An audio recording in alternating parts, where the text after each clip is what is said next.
JPS Techno courses medical coding, SAP FICO, SAP ABAP, SAP Security. For contact. ఏంటి sir మీ కుటుంబ నేపథ్యం ఏంటి? Happy sir అందరూ happy. అందరూ హ్యాపీ. ఎవరు బతుకులు వాళ్ళు బతుకుతారు, ఒకరి మీద ఆధారపడరు, ఇంకోళ్ళు మోసం చేయరు. మోసం చేసుకుంటే మాలో మేము మోసం చేసుకుంటాం కానీ ఇంకొకళ్ళు బయట కూడా మోసం చేయం. మీ తర్వాత మీ లెగసీ కంటిన్యూ చేయడానికి మీ కొడుకు వచ్చారు కదా? లేదండి, వాడికి ఇంట్రెస్ట్ లేదు. చేస్తే నా మనోడు అవుతాడు హీరో. ఓకే, నేను 100% చెప్పగలను. బట్ కొన్ని చేశారు కదా ఆయన. శ్రీకర్ చాలా చేశాడు. సినిమా కన్నడ సినిమాలు చేశాడు, తమిళ్ చేశాడు, సీరియల్స్ చేశాడు. గొప్ప ఆర్టిస్ట్. మేము ఇద్దరం యాక్ట్ చేసేటప్పుడు వాడు గ్లెజర్ని పెట్టుకోకుండా చేస్తున్నాడు మదర్ పోయే సీను. నేనేమో గ్లెజర్ను పెట్టుకొని చేస్తున్నాను. గ్లెజర్ని పెట్టుకోవాలంటే అక్కర్లేదన్నాడు. ఆ గ్లెజర్ లేక పట్టపట ఏడ్ చేస్తున్నాడు. నాకు అది చూసి షాక్. నాకు ఏమో ఈడిప్పుడు ఇంత డెవలప్ అయ్యాడు. ఇంత బ్లడ్ ఉంది కదా. అఫ్కోర్స్ ఆ తర్వాత తెలిసింది. మా నాన్న కూడా అదే అంట. ఓకే, ఆయన ఈలపాటి రఘురామయ్య గొప్ప ఆర్టిస్ట్తో సహాయకుడికి చేశాడు. ఫస్ట్లో మమ్మల్ని అయితే మా అన్నయ్యలు నాటకాలకు వెళ్తే పట్టుకొని కొట్టేవాడు భయంకరంగా. మాది పళ్ళకొట్టు అట్టే మట్టలు ఉంటాయి, అవి తీసి కొట్టేవాడు. ఎందుకయ్యా ఆయనతో తన్నులు తింటారు అనవసరంగా, ఆ నాటకాలు చేయకపోతే ఏం పోయింది అనేవాడు. నేను అలాంటిది నేను ఇదే బతుకు తిరుగు ఇప్పుడు సినిమా ఇండస్ట్రీకి వచ్చాను. అంటే అంత మంచి యాక్టర్ ఎందుకని సినిమాల్లో రాణించలేదు బాబు? వాడికి ఎందుకో క్వాలిటీ. అప్పుడు టీవీలోకి వచ్చాడు, టీవీలో చాలా క్వాలిటీగా తీసేవాడు. అవి వాడికి ఇంట్రెస్ట్ లేదు. ఇది బాగాలేదు డాడీ, ఏదో ఒకటి చూసుకోవాలి అని చెప్పి అనేవాడు. అలాగే వాడికి ఇంకా బ్రెయిన్ తిరుగుతున్నట్టుంది. ఆ ధ్యాసలోనే దాన్ని వెళ్ళిపోయాడు. నాకు షాక్, ఇప్పటికీ షాక్. మీరు ఎలా అడిగారో అసలు వీడేంటి అంటే వాడి జాతక రీత్యా 100% ఆర్టిస్ట్. 100%. తులారాశి రామారావు గారి జాతకం వాడికి రాముడి వేషం వేసిన రాఘవేంద్ర స్వామిలో రాముడు కృష్ణుడు వేశాడు రాఘవేంద్ర గారు వాడి చేత. అందుకే ఆ వేషాలు వేయగలిగారు. చెప్పాను, అరే రామారావు గారి జాతకం ఉందిరా, నా వదులుకోవద్దురా అంటే ఏమిటో నాకు ఎక్కట్లా, నా వల్ల కాదు. అవుతారేమో యాక్టర్, దానిదే ఉంది. మళ్ళీ సెకండ్ ఇన్నింగ్ స్టార్ట్ చేస్తారు. అవ్వచ్చు ఆఫ్ కోర్స్. బట్ కొడుకు అయితే మీ బ్లడ్ కాబట్టి వచ్చేసింది. కోళ్ళ కూడా మంచి ఆర్టిస్ట్ సార్, చాలా మంచి ఆర్టిస్ట్ అండి. బట్ ఆ అమ్మాయి 100% చేస్తే చాలా హ్యాపీ, నాకు హ్యాపీ. మంచి క్యారెక్టర్ చేయొచ్చు. అన్నీ చూశాను కదా. అటు గయాళి కానీ సెంటిమెంట్ అయితే తిరగ తీసేస్తాయి. అవును, అసలు అద్భుతమైన యాక్టర్. బట్ వాళ్ళకి ఇంకా ఒక ట్రాక్ అంటే బ్రెయిన్. ఇంకొకటి ఒక జ్యోతిష్ చెప్పాడండి, మన మనిషిలో 2 రకాలు వస్తాయంటండి. ఏది బలంగా ఉంటే దాని మీద మనం వెళితే ఇంక అది పెరుగుద్దంట జాతక ప్రకారం. రెండోది పక్క వెళ్ళిపోద్ది. నా జాతకంలో ఆర్టిస్టు, రైతు 2 ఉన్నాయి. ఇప్పటికీ రైతు పిచ్చి నాకు. ఒక ఇంట్లో ఉన్నా కూడా చిన్న చెట్టు వేసుకోవడానికి ట్రై చేస్తాను. కానీ దీనికన్నా నాకు ఎక్కువ డబ్బు వచ్చేది, బ్రతికేది ఆర్టిస్ట్. సో దీని మీద నేను ఎక్కువ బతకాలి అనుకుని దీన్ని డెవలప్ చేసుకున్నా. అందుకే ఇది వెళ్ళిపోయింది. ఓకే. ఆ తర్వాత జరిగిన తర్వాత అందుకని 65వ సంవత్సరంలో నేను ఇల్లు కట్టుకున్నా. ఇన్నేళ్ళు ఇల్లు కట్టలేదు.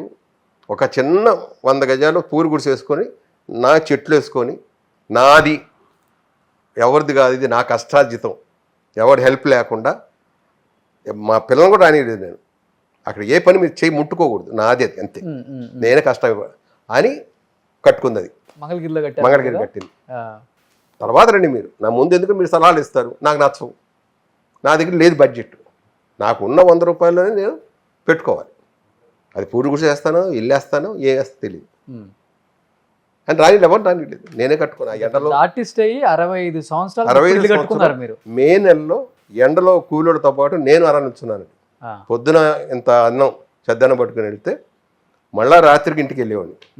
అలాగే ఐలు కట్టాను. ఎందుకు ఆ కొండల్లో కట్టుకున్నారు మరి? నాకు ఇష్టం.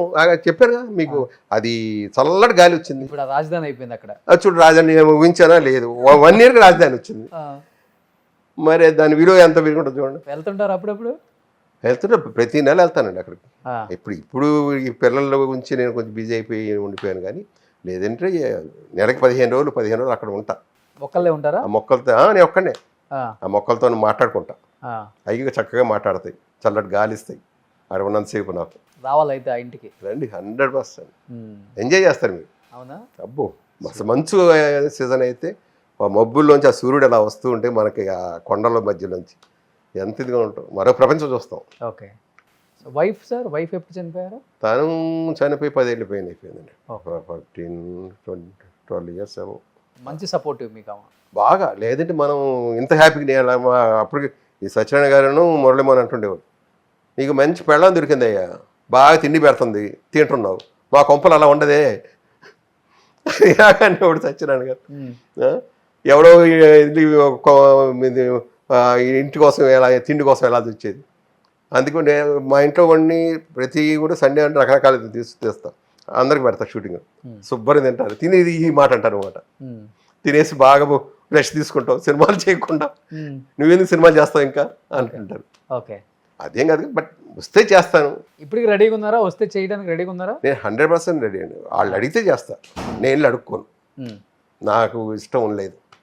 లాస్ట్ సినిమా ఏంటి తెలుగులో? ఆల్మోస్ట్ అదే ఇందా చెప్పాను, అదే ఎన్టీఆర్ జూనియర్ ఎన్టీఆర్ దమ్ము. దాని తర్వాత చేయలేదు. లేదు, అంటే వాళ్ళు పిలుస్తున్నారు, కొంతమంది అడుగుతున్నారు, కానీ నాకు చెప్పాను కదా నచ్చాలి, ఆ సినిమా రిలీజ్ అవుద్దో లేదో తెలియదు, ఆగిపోయే సినిమాలు కొన్ని ఉంటాయి, అవన్నీ తప్పించుకుంటేనే 1500 అయింది. అవన్నీ కూడా చేస్తే 5-6 వేలు పైన అయిపోయాయి. అవును, నాకేంటంటే నా అదృష్టం అప్పుడు ఎవరిని అడిగినా ఇచ్చేవాళ్ళండి. గంట వాళ్ళు అడుగుతున్నారయ్యా, వెళ్ళరా పర్లేదు, ఎందుకంటే భోజనం కోసం గంట రెస్ట్ తీసుకోను, అది దారిలో తినేసేవాడిని, బట్టలు కారులోనే వాళ్ళ కంపెనీ కారులో మార్చుకునేవాడిని, టచ్అప్ దాంట్లో తీసుకునేవాడిని, ఆడికి వెళ్ళి షార్ట్ రెడీ అయిపోవాలి, షార్ట్ అనేవాడిని అంతే.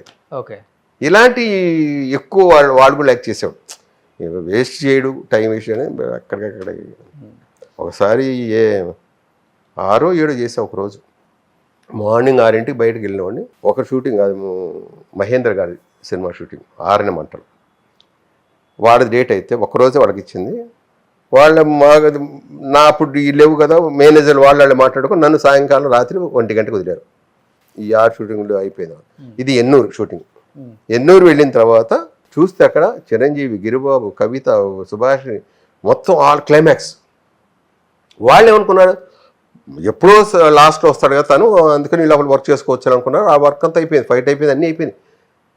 దోమలతో పాపం అందరూ నరకం చూసారు ఆ రోజు. వాసు డైరెక్టర్, ఏమయ్యా కడుపుకి ఏం తింటున్నావయ్యా నువ్వు అన్నాడు. నేనేం మాట్లాడు, సారీ కూడా చెప్పను, తప్పు నాది కాదు, డేట్ వాళ్ళది, వాళ్ళు ఇచ్చుకున్నారు, నన్ను అడగలా. కారు వచ్చి ఎక్కపోతే సైది కదా సార్, అది దానికి రండి, ఆ కారులో రండి. అవునండి మీరు ఆ కారులో రండి, మేము మళ్ళీ ఇంకోసారి వస్తాం. ఇలాగ వాళ్ళు ఇచ్చుకొని నన్నంటే ఎలాగా ఏమంటా సార్, నేను తలకా సరే రెడీ అయిపోయాను.